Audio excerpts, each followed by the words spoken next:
All right. Yeah. Are we? I think we're live. Come on Okay. now. Oh, what did this do? Let's see.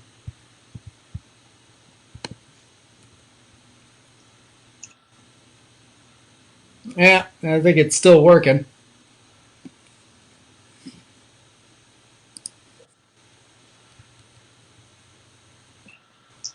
Do do do. Just a second here. Sure. Just trying to confirm if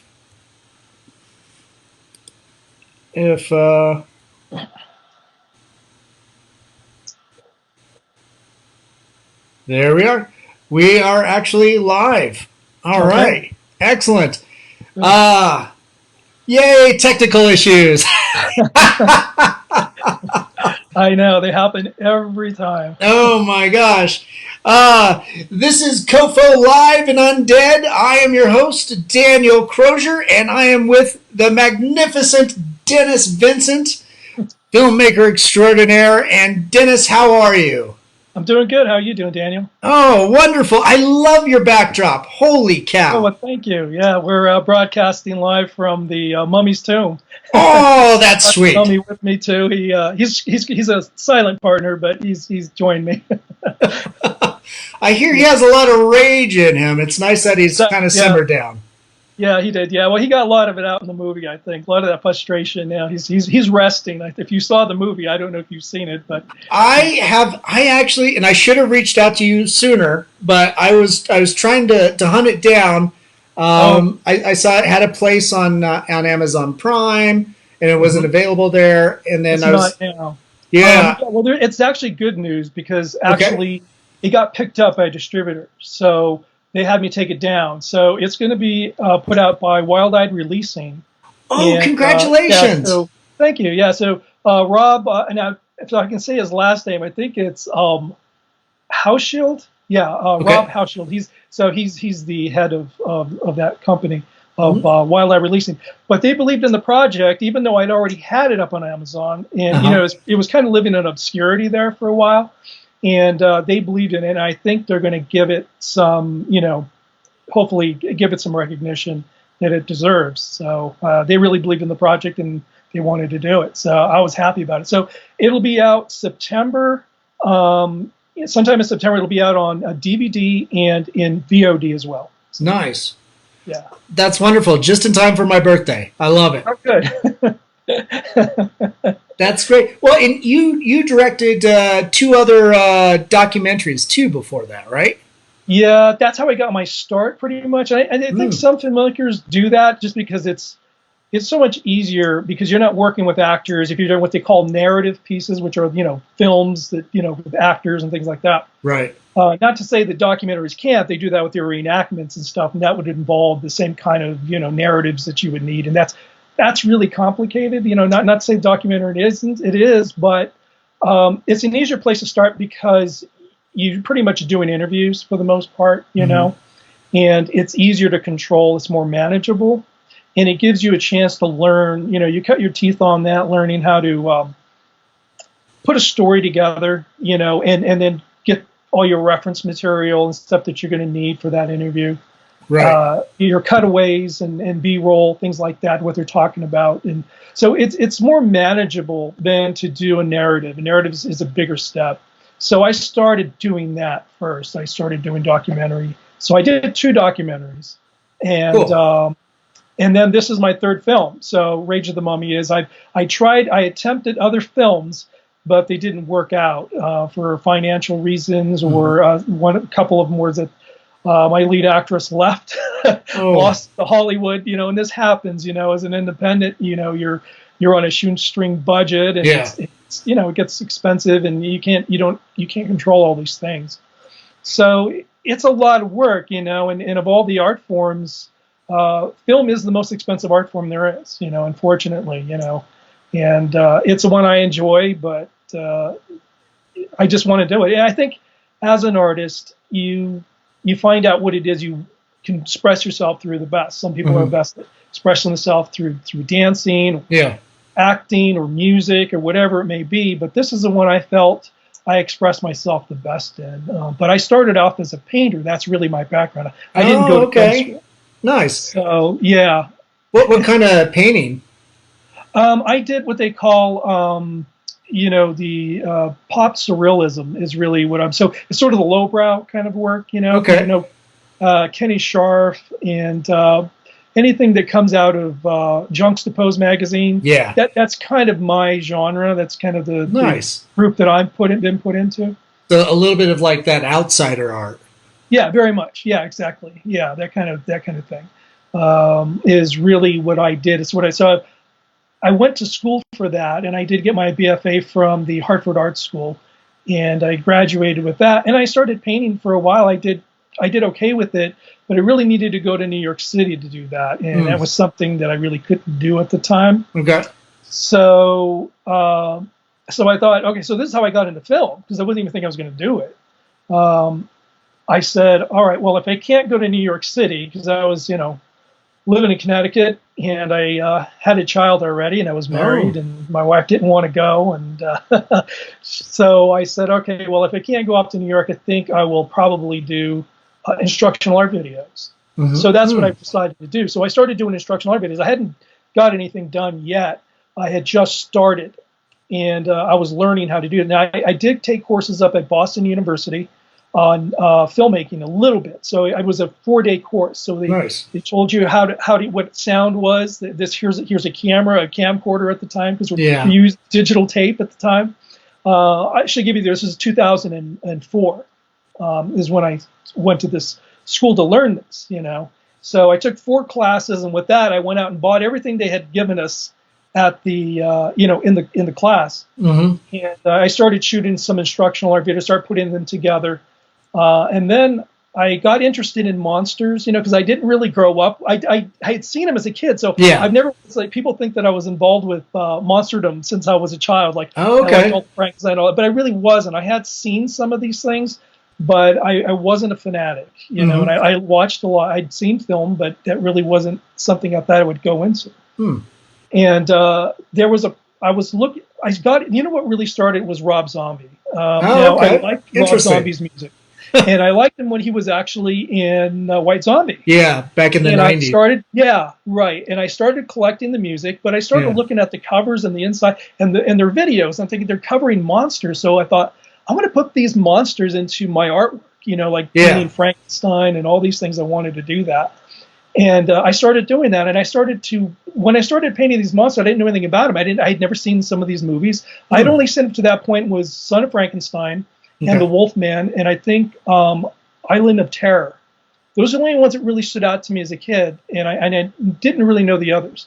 So I started buying these magazines, which was, film, the Filmland magazine, Famous Monsters of Filmland, which they had revised again in '92.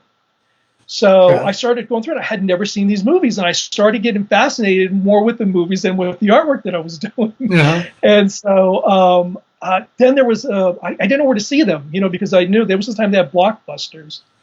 And I went in and they had some titles, but there was a lot of titles they didn't have like I wanted to see, And so one day there was somebody in our town that was showing these movies. They actually showed them on film. They would show a lot of these features. And he ran a museum, his own wax museum there in Connecticut. It was called the Witch's Dungeon. So what it was a wax museum that was to keep the memories of people like Vincent Price, Boris Karloff, Lon Chaney, and his own uncle. His uncle was the first werewolf of London, which was Henry Hall. And if you ever seen that movie, but that was in 1935, I believe. Okay. So he was connected to a lot of some of these stars, and they had supported the museum. Well, once he started showing all these movies that were not at the museum, but they were showing it in the theater, I got to know him. He showed me his museum and all these things, and I started going. I just forgot about my artwork. Yeah. And I said, "Would you care if I just did like a 10-minute documentary on your museum, the Witch's Dungeon?" He said, "No, not at all." So he knew people like Sarah Karloff, the daughter of Boris Karloff. Yeah. The Cheneys, Bela Lugosi Jr. I started interviewing all these people. And Dick Smith, if you know who Dick Smith is. So he knew Dick Smith, who lived actually in Brantford, Connecticut. So he only lived 40 minutes from where I lived. Oh, that's cool. Went down to his house. He showed us all his things. We had a great interview with him. It just went on. The list went on. Pretty soon, we ended up with a 2-hour documentary, and that was my first movie. So that's what I did. This was it right here. This was back in 2006. Nice. And, can you hold it a little bit over to the side? Yep. Oh, okay. Cool. Nice. Back in 2006, and this did quite well. So we had a lot of people. So this is before YouTube. YouTube really came out, 2005, February 2005. So YouTube was really kind of in its infancy. So there wasn't a lot of interviews that you would find. So that's why I did incredibly well. We had interviews, like I said. We actually had Christopher Lee in this. Oh, sweet. Christopher Lee. So Christopher Lee's in this. And fresh off of Lord of the Rings and stuff. Yeah, right. Well, and he's mostly known for the Dracula Hammer horror films, but which is what he talked about, because this was before Lord of the Rings. But, nice. So anyway, that was the first one. So after that, we started going to. I went with him sometimes to the conventions, the film convention. I should say fan conventions. They're really not film conventions, Yeah. So things like the Monster Bash, cool. And many of those, like in Ohio, New Jersey. Yeah. We went to Chiller, places like that. And I just got the bug. I just said, "Oh, this is great." So I thought, well, what could I do with my second movie, which I wanted to do maybe another documentary. Yeah. So I was actually at Wonderfest in Louisville, Kentucky. It's the largest, what they call, what do they call these? They're monster kits, but they're the model kits? They're figure model kits. So it's the largest convention. Like little resins? Right. And I used to go there to that convention. And so the guy who ran the show, which was Dave Conover, he said, well, why don't you do one on the Aurora Monster model kits? No one has ever done a documentary on that. And some people don't know what those are. But anyway, this was the second documentary. This is if you can see it. Yeah, that's cool. Okay. So this was the second one called the Aurora Monster model kits. And it was what those were. And if you know some of the history of how the monsters came back, because these movies were all shot, the early ones were shot in the 30s, right, and up to the 40s. Yep. But when television came in, they were looking for content for their programming, because TV was new. Yeah. So Universal let them re-release them. They licensed these out to all the television stations in the United States, and they said to themselves, well, we don't want these to be too scary because we know the kids. We wanted to market this pretty much for the kids. So they started having horror hosts. So that's how horror hosts came around. Okay. So you had Vampira and Zachary, who Zachary is in this. We had Zachary. He was the horror host in New York City in the 60s. He's the one on all those famous monster magazine covers. Oh, that's cool. So we got him to host this. But they started, so they became famous again. So that was a re-release. And then that's when they knew that. So the monster craze started from about 62 to about 64. So it was only around for about a couple of years. And they started making model kits because they became so popular with the kids. They wanted some sort of, souvenir from those movies they were watching on TV. And it was huge. I mean, you don't know how big those kits are. Now these people, I'm now 57, but I have these things came out because I was only 2 years old or 1 year old when the monsterdom actually stopped. I was born in '63, but anyway, you're a spring chicken. What's that? You're a spring chicken. Oh, I know.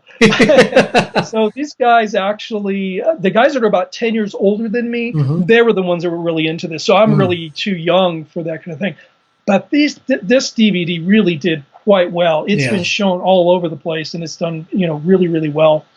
And that was my second one. But at this point, this was in 2010, so it took me some time to get the money that I needed to finance the next film. But it was well worth it. And but after that, I didn't really want to do documentary work anymore. We had already interviewed so many people that were going to be for other documentaries we did. It wasn't just for model kits. The people that were in this were just people that were pretty much involved with the model kit, phenomenon.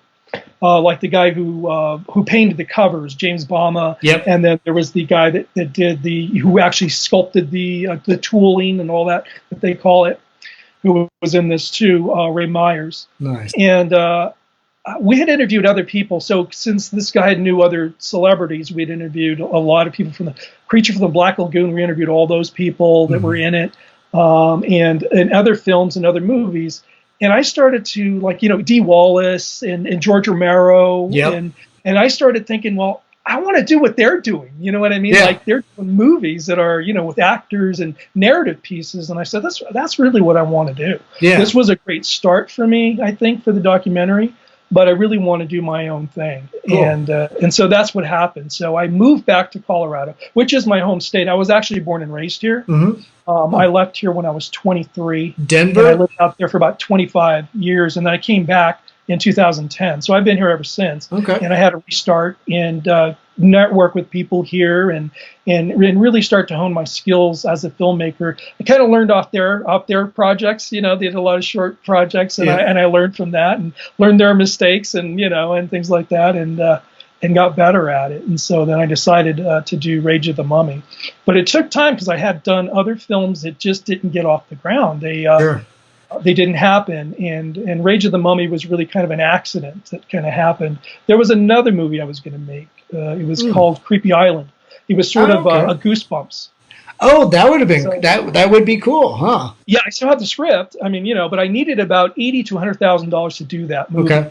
I had found some funding for that. There was somebody who was going to greenlight that for me, give me money.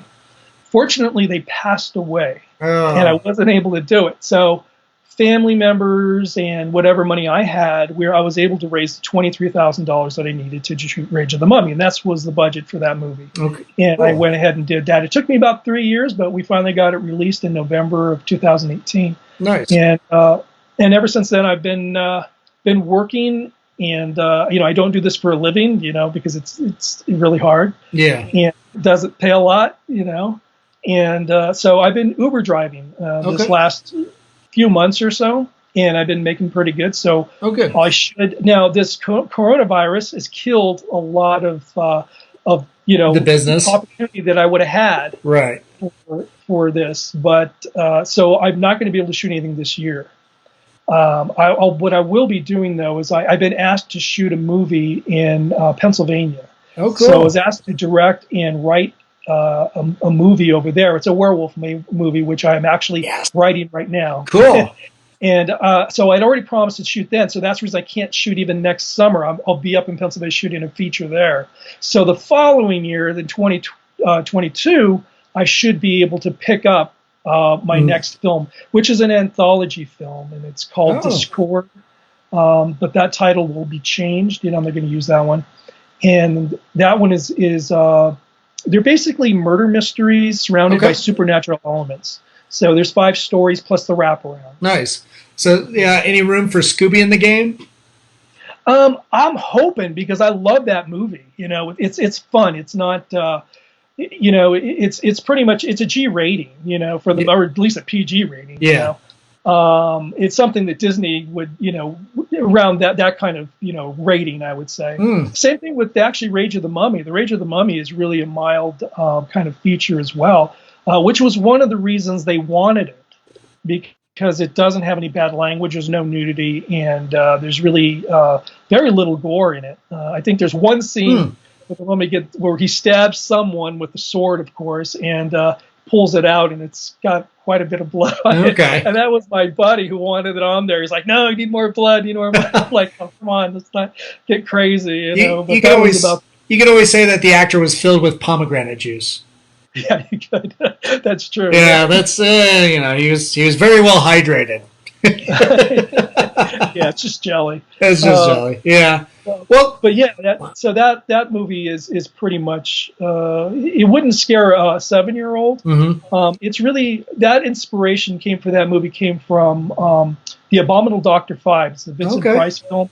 If you've ever seen that, it was that kind of subtle humor. So it's a comedy, but it's not a real hard belly laugh. It's just a subtle humor. Yeah.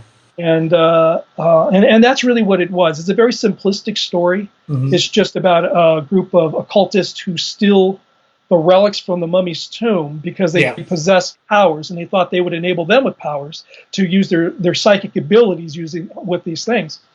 But of course, you know, the mummy always has to come back when you take their relics and, you know, take revenge. And this guy chops heads off. So it's a mummy with, you know, with a sword, which was the new twist, you know, because most of the mummy movies don't do that. Yeah, most mummies don't articulate very well. They don't really, you know, do any of that.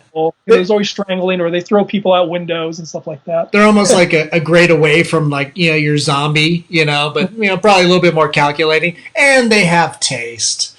That's right. Yeah. So that's what that was about. The next one is a totally 180. It's just full of everything you can imagine, you know.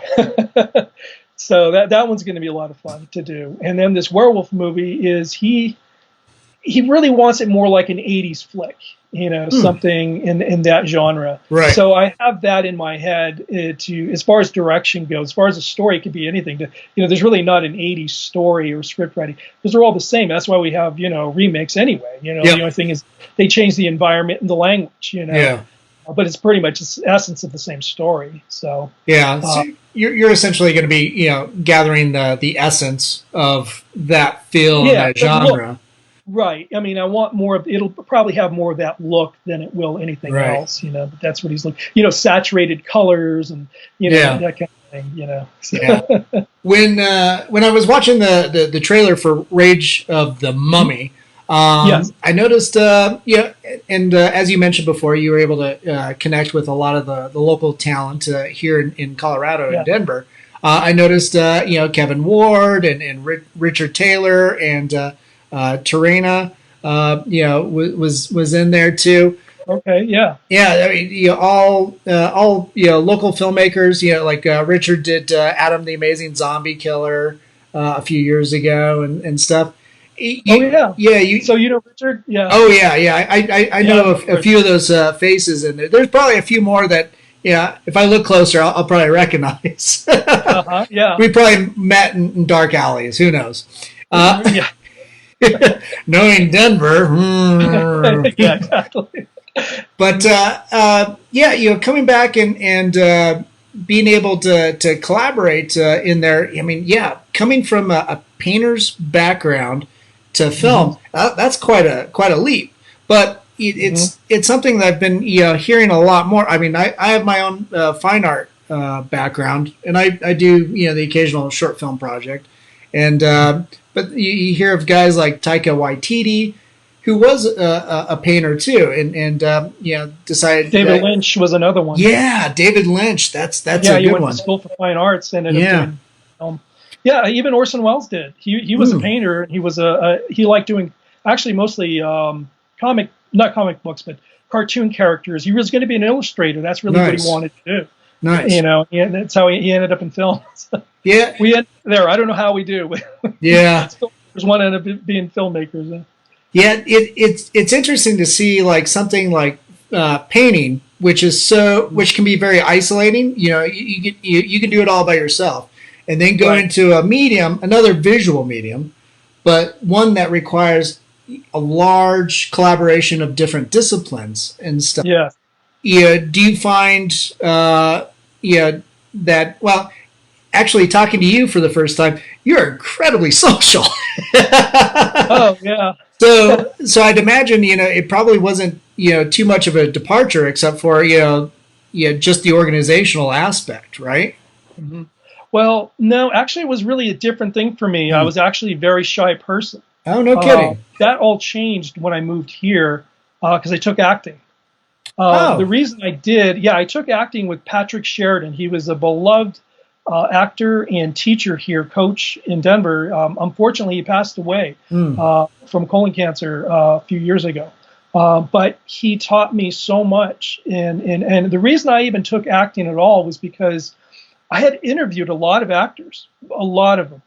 And one thing they never talked about was their craft. And there was only one person I ever asked about their craft, and that was Brett Halsey. And Brett Halsey was in, he was in a Fellini film. I can't remember the name of it now. He was a killer in this one. But anyway, he'd done a lot of Westerns. He'd been around a lot. a long time, and I asked him about it, and he was the only one to give me my first lesson in acting, which I thought was really amazing. But I knew that eventually, if I was going to do these narrative pieces, that I didn't know. I was scared of actors. I didn't know what they did. I had no idea how I was going to direct them to tell them what to do. They knew more what they were doing than I did, So when I took acting, it did two things. It actually taught me about how to work with actors. Okay. And I've been working with them now for a good 10 years now. And it also pulled me out of my shell because I was a very shy person, extremely shy.